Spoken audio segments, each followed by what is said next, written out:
Okay, in this segment we're continuing on looking at transient solutions, convective boundary, and we're going to be looking at an infinite cylinder. And so we're looking at approximate solutions as well as a graphical solution using the Heisler charts. So let's begin with the approximate solutions. So this is the infinite cylinder. Sketching out the geometry, remember we had R0 is the outer radius, and we're interested in what's going on at some radial location, and we're assuming that this cylinder goes off to infinity. Beginning with the approximate solutions, so we have the center line temperature.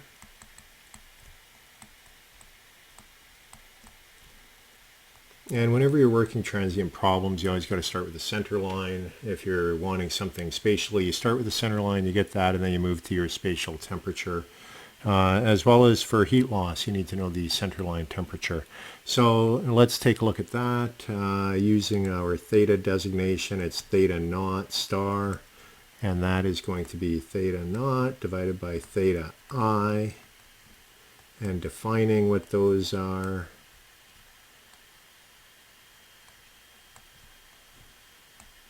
center line temperature minus T infinity divided by the initial temperature of the entire cylinder divided by minus T infinity.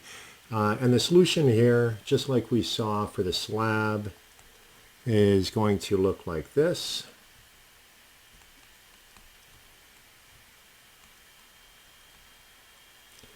That is zeta, and then the Fourier number,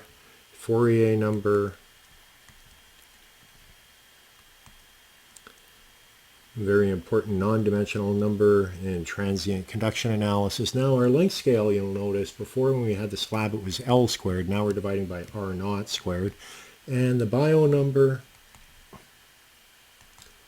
H times the characteristic length scale, which is the outer radius for the cylinder, divided by the thermal conductivity of the cylinder. Now C1 and zeta, where are you going to get those from? Well, you get them from a table. And they will be as a function of the bio number, and those are listed in a table. Okay, so that is how you can evaluate the center line temperature. Let's take a look at spatial temperature variability.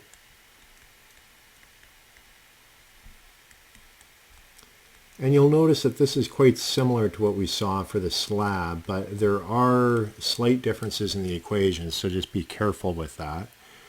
So spatial temperature, theta star, theta over theta I. And that's going to be the temperature at our radial location and specific time. The radial location that we're interested in, that's off the center line, minus T infinity divided by the initial temperature minus T infinity. And that is going to equal the center line temperature, so the theta naught star that we just calculated in the previous part, or I showed you the equation. And then this is where you get the fun Bezel functions. So that's Bezel function of a first kind times zeta R star. Where do you get the Bezel functions? Well, there should be a table in your book. If not, search it out on the internet. I'm sure you'll find them. Bezel functions of the first kind. And then R star, what is R star? That's our non-dimensionalized radius. So that's going to be R divided by R0. So that's spatial temperature. You'll notice you have to evaluate what's going on at the center line first before you can get what is going on there. And this is what you'd be looking for in that equation. Let's take a look at heat loss. Heat loss is Q divided by Q naught, and I'll give you Q naught in a second. Again, this is a Bezel function evaluated at zeta 1, and Q naught, that is the total heat loss that would occur if your solid, your cylinder, was to go all the way from T in original, Ti, all the way to T infinity, T free stream. Now we say heat loss. You can have cases where the object is getting hotter, So just be aware of that. Sometimes T infinity can be larger than the initial temperature that we're looking at. So it doesn't always have to be heat loss. It could sometimes be heat gain. So that is the approximate. Let's take a look at the Heisler charts. That's the graphical technique. And this is quite similar to what we saw for the slab. First of all, we start with our center line.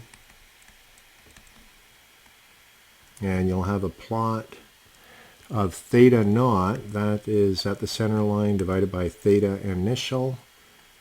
And that's going to be plotted as a function of the Fourier number. And you'll have these interesting curves that have breakpoints.